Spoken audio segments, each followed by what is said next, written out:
Je rentre dans un sauna portable pour perdre 3 kg en quelques heures.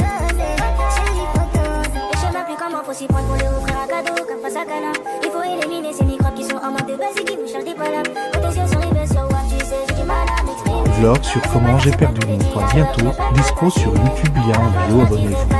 Oui, se faire suer, c'est bien. Oui, c'est efficace avant une pesée pour faire perdre du poids et donc pour augmenter tes chances de réussir ta pesée. Mais il y a quelques points que je voudrais ajouter à ça. Déjà, la première chose, c'est qu'il faut jamais utiliser des techniques de sudation si rien dans l'alimentation a été fait. C'est-à-dire que si tu as encore une alimentation qui est riche en sel, qui est riche en fibres ou même riche en glucides, ou t'as pas du tout changé l'eau que tu consommes tous les jours, eh bien là, peut-être qu'il y a des changements à faire avant de passer directement aux techniques de sudation en tant que telles. La deuxième chose, c'est de garder en tête qu'il y a un risque d'hyperthermie durant ces techniques-là et que c'est le plus important. Parce que oui, durant un sauna, durant un bain chaud ou je ne sais quoi, le plus dangereux, ce n'est pas la déshydratation, mais c'est l'hyperthermie, puisque ça peut arriver extrêmement vite. Donc je t'invite à être très vigilant au niveau des protocoles, d'essayer de mesurer plusieurs aspects si tu peux les mesurer, comme par exemple la fréquence cardiaque, la pression artérielle, mais également d'autres facteurs et d'autres signes qui peuvent alerter d'un début d'hyperthermie, et d'arrêter directement le protocole si tu as un de ces signes. Encore une fois, mon but principal, ce n'est pas de faire directement réussir les pesées aux combattants coûte que coûte, mais c'est déjà d'assurer leur sécurité. Puisque oui, durant un protocole de cutting et durant un sauna par exemple, si on est tout seul et si on va trop loin, on peut vite mettre en péril notre santé. Donc si tu veux que je te donne un protocole de bain chaud ou même de sauna